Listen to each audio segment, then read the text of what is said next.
to advancing women in leadership. So thanks to all of those organizations.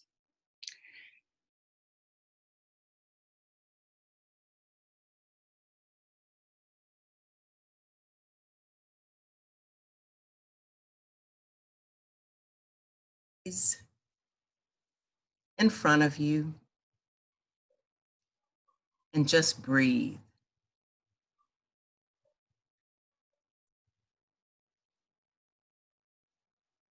Just breathe. In the chaotic times we're living in, it is amazing to me that my body just knows how to breathe. I can choose to breathe deeply, as can you. Because we have the capability of choice, of choosing.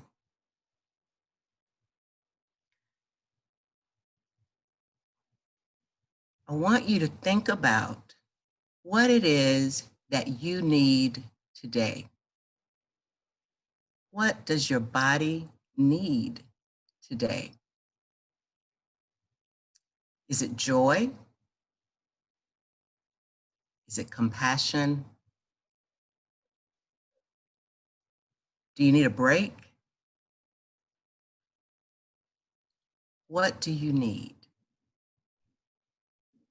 And while you focus on that, I want to share a short story with you. I've recently had the opportunity to be in a group coaching session. I call it my Stop Procrastination Now coaching. And the young woman who is leading the session made what to me was the biggest aha moment I've had recently. And that was, I get to choose my thoughts. We all get to choose our thoughts. And I can choose productive thoughts, or I can choose unproductive thoughts. And if by chance the thought that I've decided on is unproductive, I get to choose to reframe that and make it a productive thought.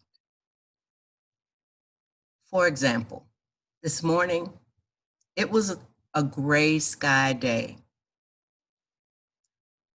And I could choose to think it's going to be a bad day because it's a gray sky day. What I chose instead was to think, wow, another day. I get to make it whatever I want. That has been the biggest revelation for me. So as you're thinking about what you need today, remember, you get to choose how you think about that. You get to choose. Consider your body as you're breathing. And as you're thinking about your choice to feel, to receive, to have what you need today, where do you feel it in your body? Maybe it's a tingling in your fingers, a slight pressure in your chest, or maybe it's just a knowing that you have.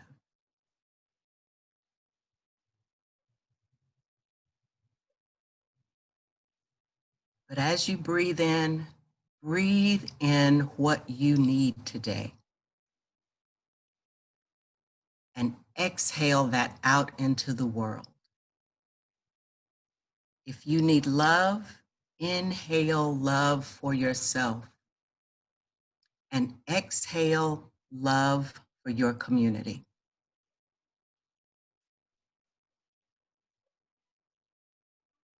Take another 2 deep breaths. And on your final deep breath, just know you have the choice to make today whatever you want it to be. And when you're ready, open your eyes, come back to the room, and we'll get started. Andrea, as always, you know exactly what I need. Thank you for that. Thank you so much. So as I introduce our speaker today, you actually may have seen her before because she has presented not only at the Momentum Conference, but also during our Intentional Tuesdays series. So as I introduce Dr. Fry, I'd like for you to take just a second and put in the chat box just to help inform us, what has been the most challenging thing for you during this COVID pandemic? And I know there are many, many, many challenges, but what today is feeling like the hardest thing? I know I get just about every day, I get on a Zoom call or a phone call with Andrea and I say, are we still in this thing? Yesterday she said, April, I'm going to tell you when it's over, okay? You can stop asking that question. Let's see, what do we have here? Not being able to travel, yeah. Homeschooling and working. Keeping up with the morale of your family members. Having to remind clients that you're still here. Miss hugs and touch, yes. Struggling with work-life balance. I'm reading these out because I'm not sure they show up in the recording, so if anybody watches this, then they will have no idea what's going on in the chat box. Separation of family members, yeah, missing seeing my family on the West Coast. Disconnection with people from work. Absolutely. Well, here to help us get through a lot of these challenges is Dr. Rachel Fry.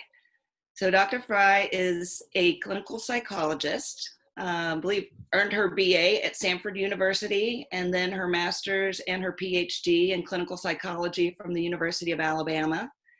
And she focuses her private practice on helping professional women, also healthcare workers, doctors, and attorneys, working on their professional development and also their personal and professional well-being.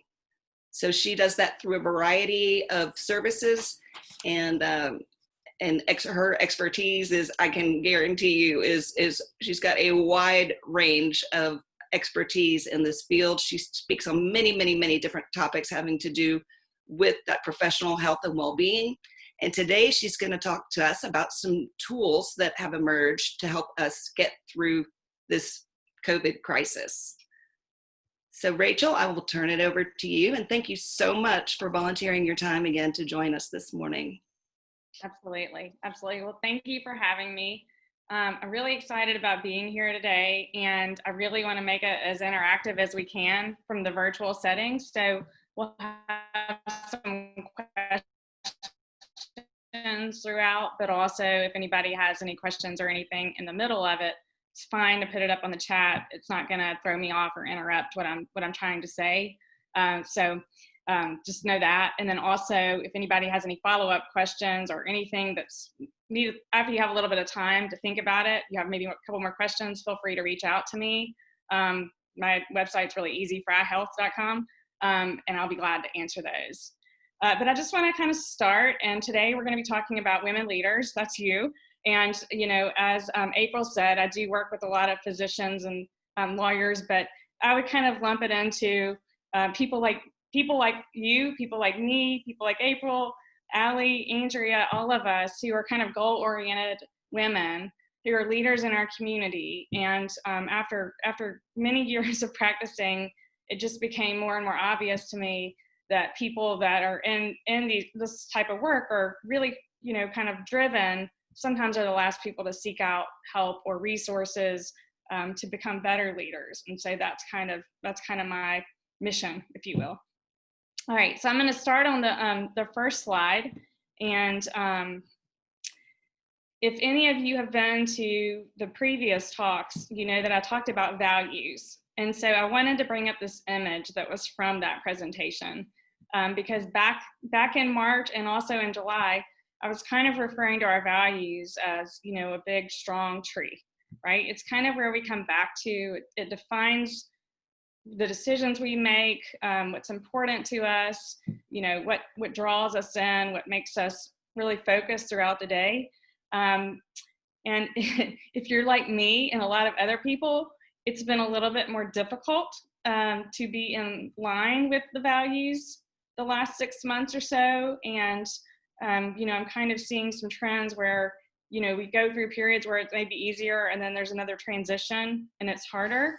And so I just want to validate that that is normal right now.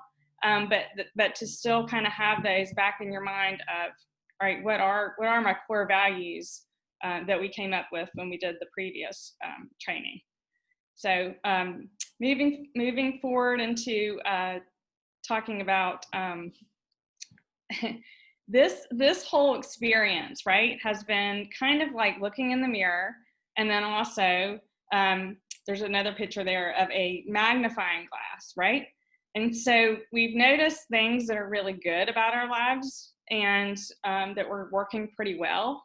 And possibly you've noticed some things that maybe weren't working as well, right? And in a crisis period, we're thinking about those things. We're kind of switching from survival mode to magnifying mode and trying to figure out, okay, where do we focus? And it can be a little uncomfortable at times, trying to figure out, all right, this is an area maybe I wasn't looking at before, but now that life has slowed down a little bit, it's magnified. You know, for example, being at home with family, and people that had good relationships with their family are still struggling with family. And people maybe that had tension at home are really having tension now, right? And so everything has been kind of moved to an extreme, if you will. And I just want you to kind of have that in your mindset as we're working through this and you're thinking about your own experience.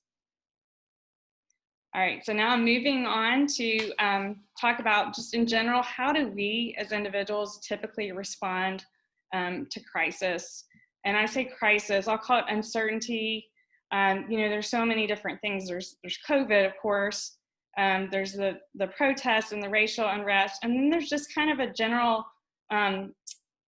you know, our country is just kind of struggling. And so there's just this divisiveness going on top of what was already kind of a stressful thing. And what we know about our brains, right? This will not be shocking to most of you. Our brains do not like this, right? We kind of like to know what's going on, how we can attack or plan something, and then we come up with a plan. And so we use our fight or flight response, right? Do we fight this? Do we flee? How do we respond to this? But when we have a moving target, like COVID and all this other stuff going on, our brains just cannot get traction on it. And it's very uncomfortable, and it can create these waves of emotions. And I'm sure many of you have experienced this, where maybe one day you feel like you're on the top of the world and you're mastering this pandemic, right? And then the next day you feel like, how in the world could I have felt that way yesterday? Because it feels like the world's caving in on me today. And sometimes it doesn't even have to be the day. It could be an hour or a minute, or an experience or conversation. And so, you know, when you look at research about this, it shows we're more comfortable knowing something, even if it's a really bad outcome, like losing a job or getting shocked, or, you know, those kinds of things. We would rather just know, okay, we're going to get shocked or we're going to lose our job, as opposed to I'm going to get shocked 50% of the time, or I might lose my job. So just to know that those waves are normal right now. And then I also just wanted to add in, you know, when we think about Maslow's hierarchy of needs, right here on the left, and he's a psychologist, and he kind of came up with this hierarchy of needs, and it really holds true when you look at it from a crisis standpoint too, because our basic needs, right? Most of us were probably closer to the top and working on these esteem, self-actualization type things in our life and trying to figure out how we could advance in our careers or maximize our resources in different ways, whether that be personally or professionally. And then we move right back down, right, into, can we have toilet paper? Can we get Clorox wipes, or whatever it might be, I just need to feel safe, right? I need information to feel safe. And at the very beginning of this, we really didn't have anything. And now we know a little bit more, right? We know masks protect us, and we know that there's things we can do to stay safe, but we still don't know the whole big picture of it. And so that puts us in this scarcity mindset where it's like everything all of a sudden in our crisis brain is scarcity, right? It's a scarcity of resources, or we're responding in our attempt to try to control the situation to different things in different ways. Okay, so moving on to the next slide, we know that as women leaders, right, all of you are probably struggling right now with just different competing demands that weren't there pre-COVID. And our mindsets have had to switch. And I know you're tired probably of hearing the word pivot, but we have had to learn how to be these malleable, like elastic creatures, right? It's kind of like this morning, you know, I was having trouble with my technology despite saving it on my iCloud drive that I can access from every computer, right? And normally that wouldn't be a big thing, but it kind of is right now because it's like leading a presentation. And so we're constantly having to pivot. That's just a small example, but we're constantly having to pivot based on whatever's going on with our kids' school, or, you know, whatever else it may be. So I want to stop and do a poll question. The first poll question, Allie, if you have that to pull up, and I'm just curious to see what the percentages are on some of these questions.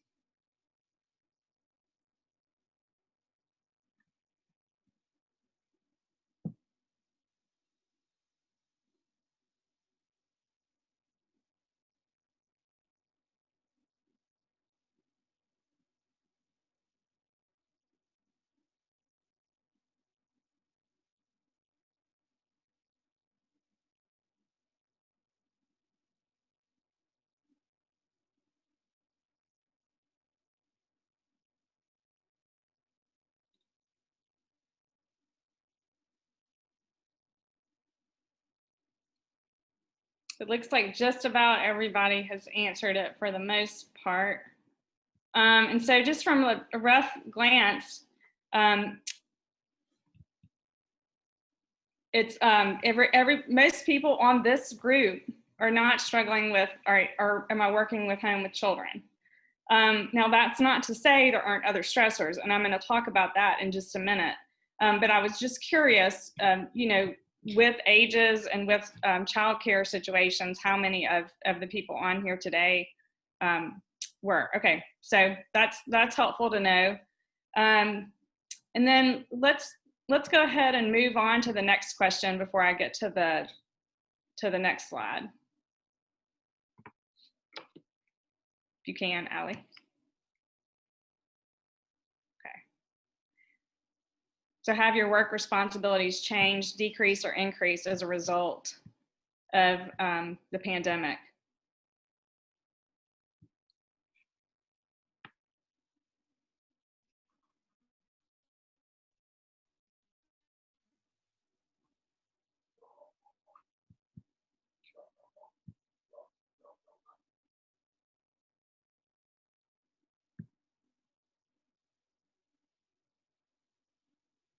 Okay, and I think we're seeing a pretty clear pattern here, right? So not surprisingly, there's been a lot of changes work-wise. And I'm going to talk about that a little bit more on the next slide. So about 84% of you have. Doesn't surprise me. Okay. All right, well, we're going to move on into the next slide, and I'm just going to talk about trends, you know, and what we're seeing in the with female leaders. So you can look at a lot of different research articles, and they all kind of line up with, is this our first female recession? you know, and we're seeing the number of people that have lost their jobs, right? I think it was like 11 million women at the very, you know, when we first started this all out, and then later on, and of course these change by the day, but about 3 million jobs were able to come back, but they were not necessarily jobs that were completely stable, right? So a lot of them in the hospitality industry and those kinds of things where that could change on a dime too, right? Like, so hotels and restaurants and things like that have opened a little bit, but we don't really know what that holds. So people are having to make some really tough decisions, right? And you can go ahead, Allie, and just go on down to the next 2 bullet points.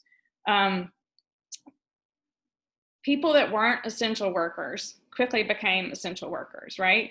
And you'd see this on the news, women that were having to choose between being at work and get a paycheck, you know, quickly became essential workers and had to decide between health and safety and their job and their income, which are really hard choices to make. And so there's all these emotions going on. And I will say mothers, right, have kind of taken over. And of course, they're stay-at-home dads, so I'm not discounting that in any capacity. But we know that mothers have taken a hit for sure. People that are home with their children and trying to work as well.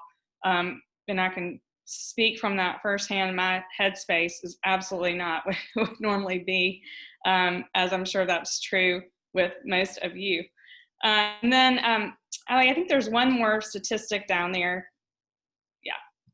So, right, so a third of the workforce became essential workers all of a sudden. And we're having to put their livelihoods at stake for not much pay, you know, and those really became the people that were delivering stuff to homes and grocery workers and that kind of thing. So when I say there's an array of emotions, it's the people impacted, but it's also people that maybe aren't impacted as much, right? And so you see people having to make tough decisions, like maybe it's somebody that had finally gotten really far ahead in their career and they had to make a decision to become a stay-at-home parent because they weren't able to balance it all with their partner's job and everything else that was going into the equation. That's a hard decision of itself, but it also can create some guilt too, because these people know everybody can't make that decision. So lots of different things going on. And it'll be interesting to see, you know, what happens with the unemployment rates. And we know, of course, African-American women and Latino women are impacted more, and what we can do as women leaders to help with that as we get more information and we get a little bit more stability going. And we also know that the younger generation, so 20 to 24, I think is the highest with unemployment right now. So, okay, so we'll move on. I just wanted to give a little bit of a background there. So as I mentioned earlier, there's a couple tiers of transition. I've just realized there's one other question, Allie, that's pertinent to the last slide. If you want to go ahead and poll that third question really fast.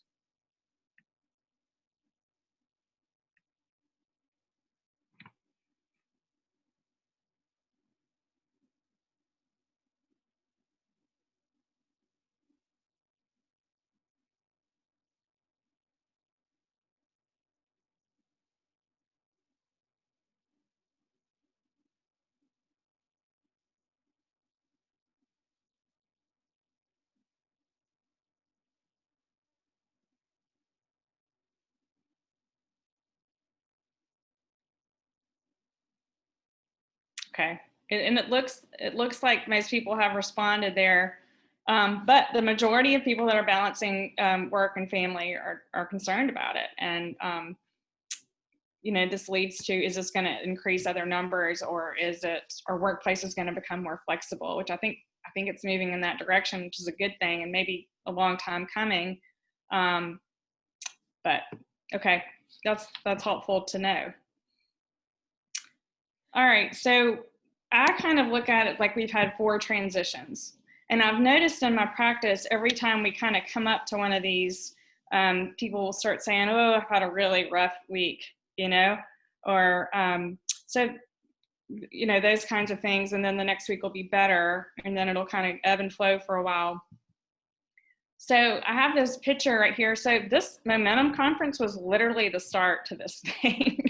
I remember going in and presenting on that Thursday, and I think it was around March 11th, if it wasn't March 11th. And literally it was kind of, nobody knew anything about what was really going on. People were kind of keeping distance, but kind of not. We just didn't know anything. And I remember leaving the conference and driving to pick my son up from school, and somebody saying school's going to be closed for a couple of weeks, and just thinking that was the most bizarre thing I'd ever heard of. You know, and then sure enough, we got an email that night that schools were going to be closed for a couple of weeks. So that was kind of the first, right? We all thought, all right, well, this may not be so bad. We'll be at home for 2 or 3 weeks with our family. Okay, we can do this, right? Well, then we started moving into this next tier of like, okay, now we're home, and regardless of whether you have children or not, you're home, working from home, not able to go anywhere. Everything is kind of shutting down, isolating, figuring out how to be productive and also get a gauge of kind of dealing with that uncertainty piece in our brains at the same time. So then we move into, all right, the people that were home or homeschooling, and even the people that weren't, right? We're moving into summer. What's summer going to look like? Nobody can travel. Can't really do a whole lot. This is kind of strange. This has never happened before. And then, you know, similarly, we've seen that kind of with the fall starting up. And is there going to be school? Is there not going to be school? Or is there going to be football? Or is everybody going back in the office now that the numbers are starting to go down a little bit? Or are we going to keep working remotely? So we're just in it. We're in it. But I think it's helpful to think about it in those transitions of, okay, that's why at different times maybe I have these dips. And do you feel like you've got a stride? Do most of you feel like you've kind of gotten into a stride? And maybe you do kind of as you get into these different transitions. And you can write on the chat, I'm looking at it if anybody wants to. Comment on that. Do you feel like you've got a stride? If you're like me, sometimes I feel like I do, and then, you know, maybe the next week it's not so much. And just to kind of know that that's expected right now. Okay, people are saying sometimes, some days, depends on the day. Some days, yes. Okay, so I had a friend at the very beginning of this that told me she was going to master pandemic life, and I was like, that's great. All right. Every time I feel like I've got a plan, something changes it. Yes. Okay. Everybody feels like you can't plan. Yeah, 100%. And this friend has not mastered pandemic life, not unsurprisingly, but we kind of joke about it now. Okay. So moving on to the next slide, I'm going to give you some tools of how do you get through this, right? And so the first thing I'm going to say, Andrea did an excellent job at the very beginning of this, talking about compassion and being kind to yourself and figuring out what you need and when you need it. And we as women are really hard on ourselves typically and do not make the time. And when we see something like self-compassion, we think, oh, I mean, do we really need that sometimes, right? Like that sounds nice, but it also sounds kind of, what is that? So it's really important is what it is. And when people are struggling or kind of starting this inner dialogue and there's a situation that comes up, it's often helpful to just think about how would I treat a friend that's dealing with this, right? Because the dialogue would be very different. I can't tell you how many times someone's sitting on the couch in my office and they tell me what they're thinking about themselves, and they look at me and they say, I would never say this to my worst enemy. And so we are really hard on ourselves. And if there's any time to learn how to master a skill that's going to pull you through is now. And so as you're noticing, like the magnifying glass is coming up, like I was talking about earlier, you may start noticing this inner critic in your mind too, right? Saying, well, you're not productive today. You're not a good, employee, or there's something wrong with me because I'm not able to be productive in the middle of a pandemic where everything's changing every day. And so coming back to having something to say back to that, right? Like, we're in the middle of a pandemic. That's kind of one of my mantras. And then my husband always says, it's a pandemic. So if I say, what are we gonna have for dinner? We could do this. He's like, pizza, frozen pizza. It's a pandemic. So coming up with whatever your thing is really important. You need a statement, a mantra you tell yourself to kind of normalize and bring things down a bit. And then also, okay, if you were talking to a friend about this and you were telling them, I felt like I did horrible on this presentation today, what would they say back to you? Okay, well, what makes you think that? Well, my technology messed up, or whatever it might be. Okay, but then trying to get more information, and then they would say, no, it sounds like that went just fine. I'm just giving a random example, but thinking about that, right? And then we have to remember that we're human. We are not expected to be able to master every situation in every way. And maybe pre-pandemic, you were getting pretty darn good at it, and you had your system all lined up, and it was working, and you had the help you needed in certain areas, and you had things figured out, and you were organized. And then you were thrown into a house with 4 other people, or even just thrown into a house, and you got to change all your systems. And by the way, they're going to change every day, maybe every minute, depending on the situation. So, that's a tall order to ask. And someone just put mommy guilt and work guilt. And yes, that is a real thing. And being able to separate that, I'm going to talk about parenting and that guilt in a second with an example. But being able to realize you can't master all this stuff, and you're probably doing pretty good.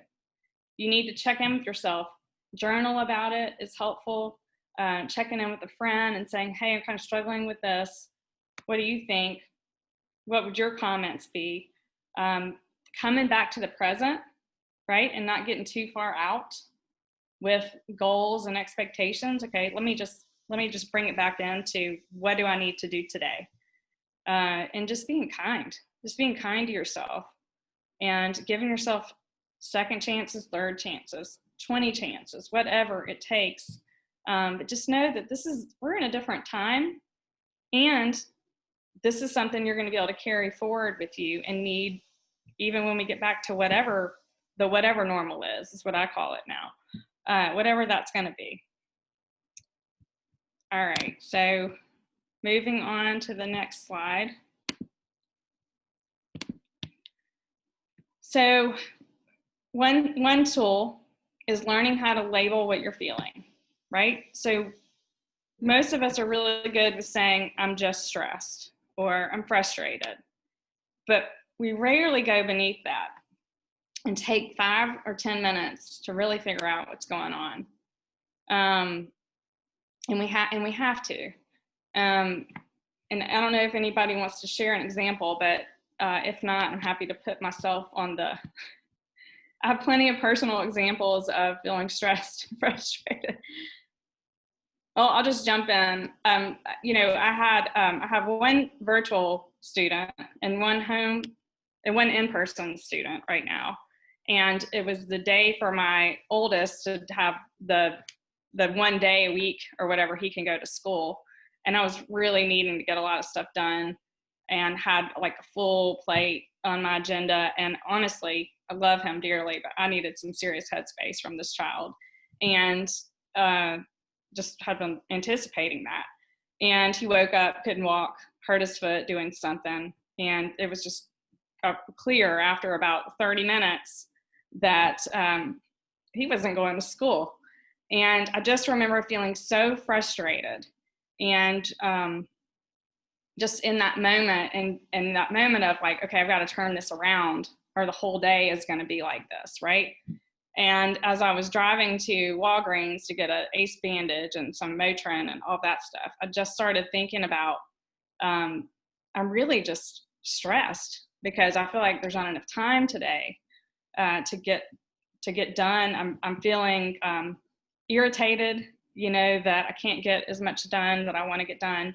I'm worried about him because he's not seeing his friends and he's 13 and he absolutely needs to be with people and he's missing a valuable day at school. And so really coming back in, that allowed me to get to this place of just gratitude that I have a flexible work schedule, that I am able to go to Walgreens and get a bandage and Motrin for my child, and then come back and be able to kind of start the day again. And so if we don't take that time, what we find is we start responding sideways, is what I call it. We have sideways emotions. So you may not ever really look at it, but then someone may call you from work or something later on, and you may just jump on them because that has to go somewhere. So just trying to come up with 3 different emotions when you're experiencing something frustrating can be very helpful. Kind of get to the bottom of it, get below the surface. Okay. Next, you want to go on to the next slide? I'm checking the time too. Okay. So Andrea talked a little bit about reframing, and I just gave an example of that. So this is something you may have to do a couple times a day or even an hour, just depending on the situation. And it can be helpful if there's recurring themes coming up to work one-on-one with somebody to do this until you get the hang of it. But it's really critical, and it saves the productivity time, and it also helps you figure out the underlying thing that's really going on. Because if we don't look at our thoughts or look at our emotions, we choose, right, to let that energy build up somewhere else. And like Andrea said, it's a choice. And we have a lot of power in being able to control our mind in how we want to go about each day. So I'm going to show you an example of, so shoulds are one of the ways that we set up thoughts in our mind, right? Like if anyone wants to share what their shoulds are right now on the chat, I'll look at them. But, I should be able to be patient all the time with my children. That's when I hear, or I should be able to be more productive right now. I should be able to write a book. That's a hard one. That's a hard, writing a book is hard. I should be able to breeze through this pandemic life. I've got a house, I've got income. I really don't have anything to complain about. All these other people are struggling. I should be able to just do that. I'm hearing that all the time, right? That doesn't get us anywhere. So how we navigate these, and I'm going to go on the next slide, I'll give you kind of an example, is really important. So I just used this as an example because it's fresh on my mind. But I should be a good mom. I should be more patient, right? I should be present, should be able to be calm, should be able to just respond calmly all the time. Impossible, right? And so if you're a mom and you're saying to yourself, no, wait a second, I am a good mom. These children are fed, bathed, disciplined. Right now, everything's strained. We're in a pandemic, and there's growth areas, right? But it's really about the full, I think this kind of goes along with the mom guilt and also just our high expectations for what we should accomplish and be able to do. And so maybe it is looking at it and reframing it and saying, okay, where's one area I want to work on this week, right?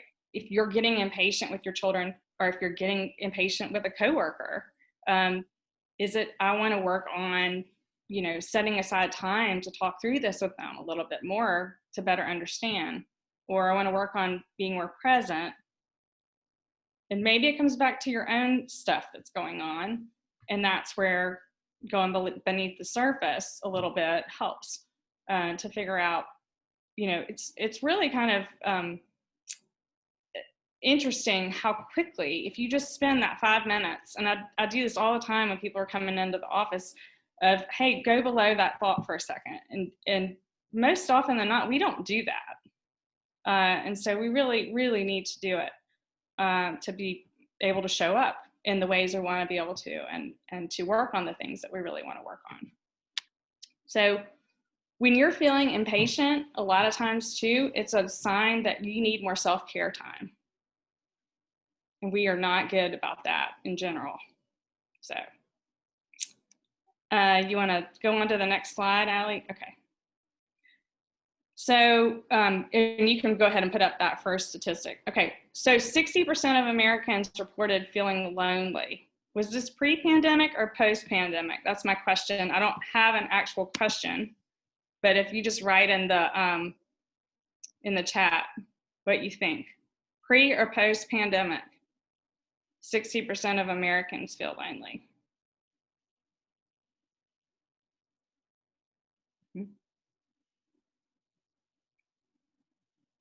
Mm-hmm. Okay, yeah. So this is pre-pandemic, all right? And I want you to think about a question for you. Let's go ahead and do the question. I'll recircle on that.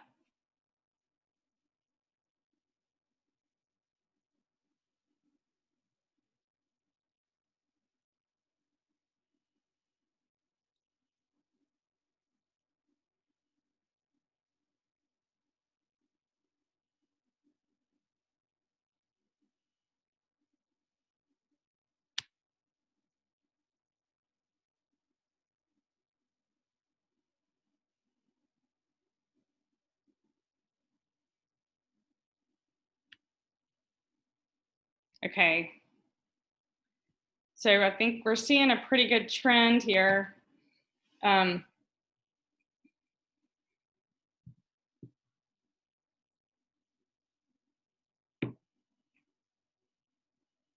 Okay, so here we go. So here is my question back to you. What are we going to do about this? Because this just, I know that there are certain professions that are lonelier, and I know, but this is a real thing.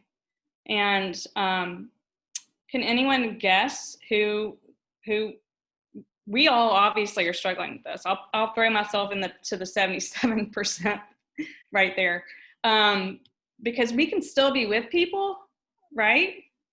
But feel lonely. So that's kind of one misconception, is you could be with a group of people but still feel lonely. And who is the loneliest age-wise? Anyone want to take a guess? Somebody said the elderly. Does anybody else want to chime in?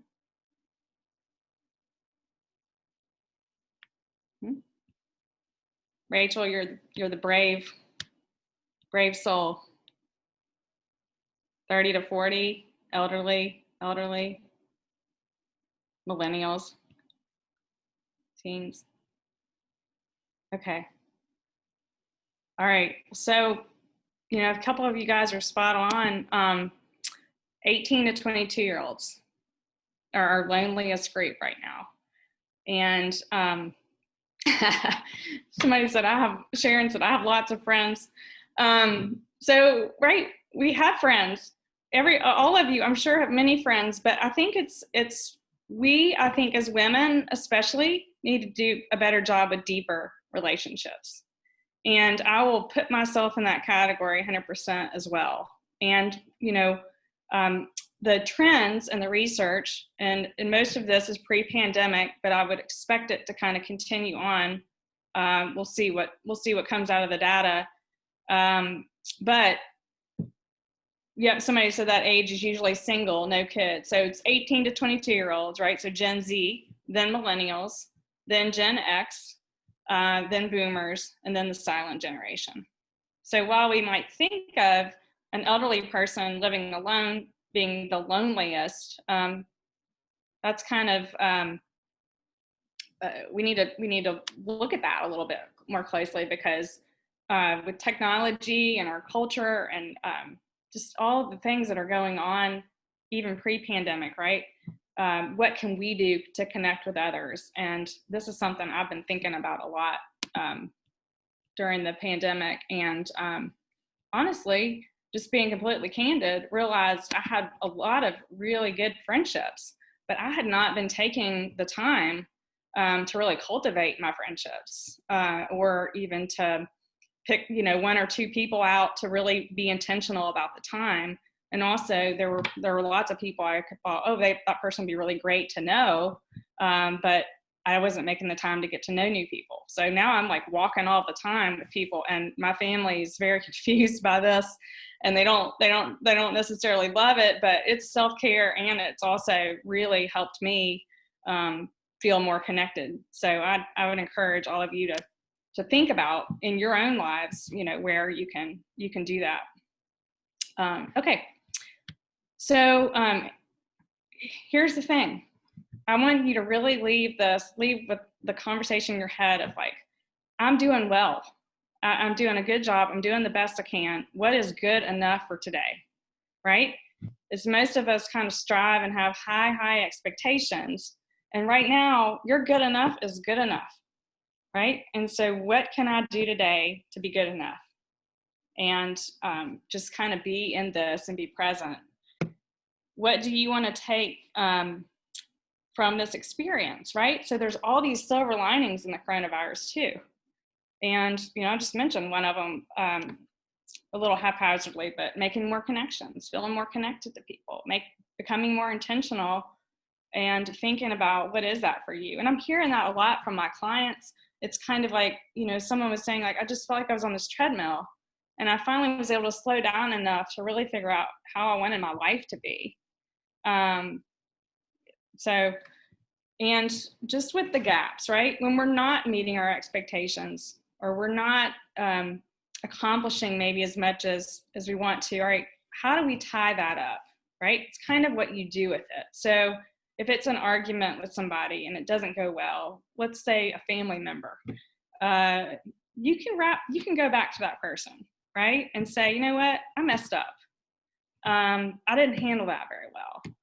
And let's talk about it. And I do this a lot with my kids, a lot more in the pandemic, certainly than before, and with my spouse. And so I think just not closing it, but tying it up somehow is really important, and thinking about that. And then, okay, ready for the last. So we're on this Corona coaster, right? One of my friends, I love this. I was casually talking to her one day, and she just said, I haven't had a good ride on the Corona coaster this week. And I think it just kind of brings some lightness and some levity to a really tough situation. And so if you're just checking in with a friend and you kind of have this running joke of like, hey, how are you doing on the coaster this week?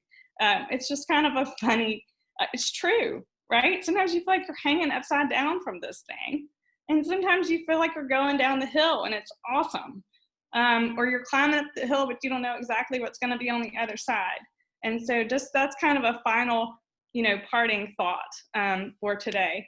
And that is it for my slides, but I wanted to end with this, right?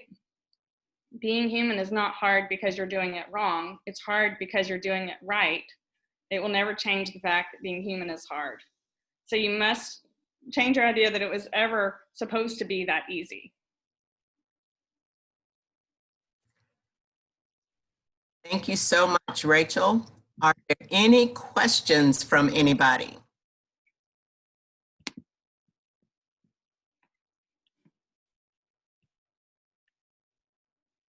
You covered it all.